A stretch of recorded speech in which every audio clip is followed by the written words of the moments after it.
Hey guys, so I wanted to make a video about this weekend's trip to Utah. Um, this video is about the use of peyote in a ceremonial setting as a plant medicine.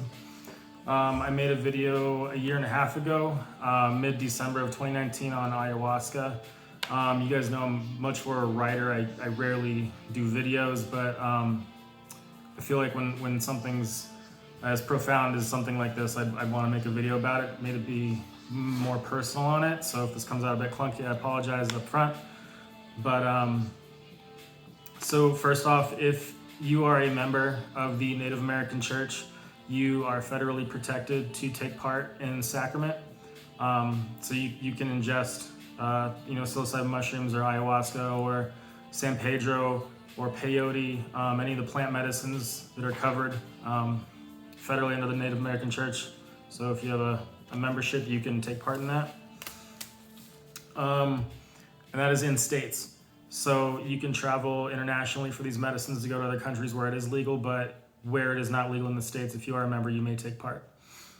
That being said, I was able to take part in a peyote ceremony in Utah, facilitated by the branch leaders out there, Linda and Lana. And it was not what I expected. In December of 2019, when I went to Peru in Iquitos for ayahuasca at Blue Morpho under Hamilton Souther and Christian Gearhart, that was my first serious ceremonial plant medicine ceremony, and it was good, but it was absolute chaos. Ayahuasca they refer to as the apex medicine. It does a lot of heavy lifting, a lot of work, a lot of undoing trauma aggressively. And that's kind of what I expected with peyote because, plant ceremonies, they do a lot of work in a short amount of time. So that's what I expected this time was, to go deep and to do a lot of work. And what I found that was contradictory to a lot of the things you hear about peyote, like, you're going to meet your totem animal, or you can astral project or go through time and see past lives, and none of that happened for me. There was, it wasn't even a giant ceremonial ground. It was, the owners, they had their house in their backyard and they had a teepee set up, and, people showed up from locally, or, I flew in, and there was about 15 of us, plus Lena, Londa, and the firekeeper. And I'll get into the roles as I talk about how the ceremony went here in a second. But, we basically got there, we settled in, we introduced ourselves, and, a lot of them I found were return users of peyote. They had been to this exact location before a few times. And how it works is, at first, the firekeeper, she used sage and the bird feathers, and she smudged us, put that good energy on you, and, believe it if you want, you don't have to, but, she cleansed out whatever, wasn't going to serve you in ceremony. You took off your shoes, you entered the teepee, you only traverse the teepee going clockwise, you find your seat, you sit down, you have a fire pit in front of you in the center of the teepee, and, everyone gets adjusted, and it's very crowded. There's not a lot of room. And one of the funny things they say about these peyote ceremonies that I came to find, which was oddly enough true, is that teepee grows. That was probably the oddest thing that I found in this ceremony, was that when you get in there, you're very cluttered, you're tight in between people, and there's very little room for your feet, and you're up against the back of the teepee. And by the end of this 8-hour ceremony, when you look around, somehow there's just an extra, 2 or 3 feet in front of you between you and the fire, and somehow there's more room. And the facilitators say that there's a growth of energy that happens in the ceremony. I don't know how to explain that, but everyone seems to have a consensus that that's what happened, and that's what it looked like. So take that for what it is. But how ayahuasca went was, you approached the altar, you took your drink, and you went back to your seat, and then the shamans would begin their icaros, they would turn the lights out, and basically you're in complete black because it's a nighttime ceremony, and you just heard people start falling apart. They'd be retching or puking or going through the DMT kicks in and they start going through their experience. But with peyote, they take the peyote cactus, which is like a small little button of a cactus, and they get the mescaline out of there, which is the psychoactive alkaloid, and they grind it into a powder, and they make a paste, and they put this paste on a spoon, and they give you the spoon, and you take that bite of paste and you put it in your mouth, and you swish it down with this water tea mixture with mescaline in it, and that's your serving. And it didn't taste bad. It didn't taste as bad as ayahuasca did, not nearly, but everyone gets their serving. You have your intention. You set your intention why you're in ceremony, what you're there to do. You gridlock that in your mind. You speak it to the medicine. You ingest the medicine, and then you sit with that, and the medicine starts doing what it does. We pass it around, and then again, it wasn't an aggressive, like, you didn't get capsized. There was a small body high. I got about a little bit nauseous at like maybe minute 40, and I remembered being nauseous from the ayahuasca ceremonies. I didn't want to throw up, so I personally remembered, I'm keen enough now to remember, breathing. If you slow your breathing, it slows the oxygen in your blood, it slows down the heart beating, it slows down the delivery of, that adrenaline and that nervousness, and you can actively take autonomous control of your nervous system, and you can calm yourself down. So I focused on my breath. I would restrict my breathing, and I'd stare at the fire, because they said if you start getting lost or not where you want to be, just focus on the fire, and that'll ground you, that anchors you, it brings you back, keeps you centered, it keeps you focused. So I did that, and I was able to get over my brief nausea, which is good, because what I found is a lot less people purged in this ceremony than with Aya. With Aya, it was like 95% of everyone's thrown up, and multiple times, and it was rough. But with peyote, what I have been told is 1 or 2 people can end up being the conduit for everyone else's purging, which is really shitty, because if a bunch of people come in there with problems and one person gets randomly selected, that person's throwing up the trauma of everyone else, and that's what I watched.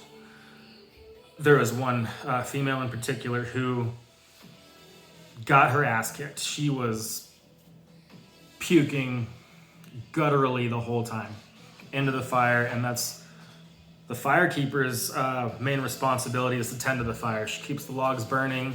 She keeps, at a steady intensity. She has these sticks that she can put into the fire and adjust it and move it over to the side in case one of the participants needs to purge something, which happens because once you've taken the medicine and you set your intent, that medicine goes into you and starts helping you abolish what you don't need in you anymore, be it a spiritual manifestation or a physical manifestation. That medicine decides that you don't need this, so we're going to get it out of you. And that's what it did. Those vibrations set into those people, and I watched 3 of the 15 participants, so what is that, like 20% of people, 1 out of 5, people are throwing up. And 2 of them only purged a couple times. One unfortunate person took the brunt for the rest of us, and she was puking basically the whole ceremony. And when you puke, you give it back to the fire, because the fire's purpose, that is our metaphor for source, for spirit, for transmutation. That fire is going to take that person's bad energy, break it down, and combust it, and give it back to higher source, whatever you want to call it. And the firekeeper will move that fire out of the way of that person who's purging into the pit. They hold their hair back. The other facilitators can jump in and help if they need to. But they have basically what look like hawk wings on these handles, and they would, 1, protect the person who's purging into the fire from the fire. Also, smudging, also basically creating a barrier of safety, making like a container for that person to what they call get well. They're getting better. They're expelling the things that they don't need. They're getting rid of the sickness. So that takes place. All the while in between the purging, we'll reset that person once they're better and they've gotten past that moment. They continue a song. They have the buffalo drum, and the firekeeper was singing, and other people partook in the songs if they knew the words. I did not. These were songs I had never heard before. But it's a gradual climb. Like, you can feel the energy shift. It wasn't so much of like again, I didn't even have visuals. I didn't see anything crazy. The walls weren't breathing. There was no losing control of my faculties. There was none of that for me. It was like a low vibration energy. Like, I maybe had some like excess energy that manifested as clenching of the hands. My toes were wiggling. But other than that, it's more cognizant. It's very lucid. You get into your head, and I went into this ceremony for clarity. I needed some answers on crossroads in my life. And it just helps you kind of clean house. It helps you sift and sort through your thoughts, and it gives you a better perspective on what you're trying to figure out about you. Because during the ceremony, when you take your medicine and you go around and everyone's talking about what they're there for and their intentions, and some people bring up some really deep and personal things, and the facilitators, they're the ones in control. We don't chime in to help other people. We observe, we hold space, we're there for that person, but we're not there to solve their problems. That's the job of the other three, I'm going to call them shamans, but the medicine keepers who are holding that ceremony. They help that person figure out how to discern what they need and don't need. And you make your rounds, it gets to you, I say my part, I talk to the facilitator, I say my piece. You may take more medicine if you want to, and you can proceed with ceremony, and you move around the circle. And you do this, we did it about 3 times. And that took us into about 8 hours. And again, it wasn't crazy. It wasn't overwhelming. Peyote is an interesting one. It's completely, in my opinion, manageable. I would not recommend everyone go down and find somebody who can administer ayahuasca and just hope for the best, because Aya is a very aggressive, powerful, can be benevolent medicine, but it can really put you in the throes if you're not ready for that. Peyote, however, contrary to what I've heard, I think you can give it to almost anybody. Granted, they're not on any adverse, like what pharmaceuticals or any medicines or prescriptions that would contradict that medicine, to cause any unsafe physiological effects. But for most people, if they're healthy and in a good state of mind and they just want to work on some things, peyote is absolutely a good one to step into, get your feet wet, sit in ceremony. And they call it a heart-opening medicine, just like San Pedro. It's mescaline, cactus medicine, just the same. It's a heart medicine. It really helps you with empathy. You get in there and you meet people, you've known them for 10 minutes, and they're pouring their guts out. Like, you're hearing the darkest shit that's in their corners, because that medicine brings it up. And it either manifests as just words, or it gets to the point where those words become substance, and they need to purge that into the fire. And again, you just hold space for them. And through this experience, you've got 15 people or so, or more or less, depending on the ceremony. But I wrote this in the piece that I wrote on that, was that each of these ceremonies that you partake in, whether it be Aya, San Pedro, whatever, each ceremony is completely individual. It's its own animal. It's the ceremony is the people that come to it. No ceremony is like any other ceremony. They're all different people. They all come in with different problems. Everyone takes a different dose. It's a different day. Everything is hyper individualistic with each ceremony. So the occurrences that happen within that ceremony belong to the people within that ceremony at that time. And it's a very special thing, because you get to see people actually be people. You get to get past the veneers and the facade that you interact with people all day long, every day. You get past that mask. You don't have to deal with small talk and the day-to-day things that people just parrot to get by or get through the day, to routinely do the same thing the next day. Like, you get to actually crack into who a person is, what they're about, what they're feeling. every single person that you know has loved somebody, has lost somebody, and is afraid of something. And you can see that when you take part in a ceremony. You'll see that in other people. I think these ceremonies are really good for, personally, I used to be very self-absorbed. I was very about self. I couldn't feel what other people were feeling because it wasn't my problem. I couldn't feel their pain. I could observe it, but I couldn't empathize. And when I take these medicines now and I sit in ceremony, and even after the fact, when you reintegrate the lessons that you learn in ceremony, I can now look at people and see that their pain is just as valid as mine is. I can see that their experiences are just as precious. Their lives are their own, just like my life is my own. And you can kind of meet them halfway and understand that we're all in this together. We're all living our separate lives, but we're all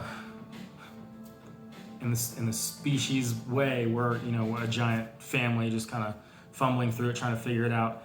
And you come to find that genuinely just caring about somebody or being nice is a good thing to do, because it's nice when someone's nice to you. It's really nice when you're at the bottom of your bottom and someone offers you a hand because they genuinely give a shit. And you learn to do that with other people. If you can learn to empathize, and the plant medicines absolutely help you empathize. They can help you treat your trauma. They can help you deal with your anxiety because they go to the source and not just treat the symptoms like our pharmaceuticals are intended to do. They treat the problem. They fix the problem. They make you a better person. This is my personal opinion. I'm not going to cite any links like I did with my Aya video. I think I post enough for people to see what these medicines are about, how I see these medicines, and I sit as a resource for someone to reach to if they want to pursue something like this for their own reasons. You can reach out if you want to, but I'm not going to add any links to this one. I just wanted to speak on it and say that experience occurred, that I appreciate that experience. I'm grateful to the Native American Church. I'm grateful for Lana and Linda for facilitating. I'm grateful that I got to sit in ceremony and experience the problems and the growth and the healing of these other people that partook. They're very precious situations that you don't get to take part in or experience all the time. My last one was a year and a half. My next one actually is in 6 months. I'm returning to Peru for San Pedro, and every single time I go down for ceremony, there's a lesson. There's a lot of lessons that are worth way more to me than I can get out of daily life in a year. I can get more out of these in a day. So I just want to say thank you again to the church, again to my facilitators, again to my co-participants. And hopefully this video gets to somebody and they consider, treating some of their own problems, or maybe reaching out and finding out that these plant medicines can help them too. So I'd like to get rid of rumors, get rid of preconceived notions. People don't just go into the desert, do peyote, and go crazy. That's not how it works. It's not how it works at all. And I hate how these plant medicines have been vilified and slandered. I think we're stepping into a new time, and people are becoming more savvy about what these things actually can do. So just want to keep pressing on that. Once again, thank you, and hopefully this video gets to somebody.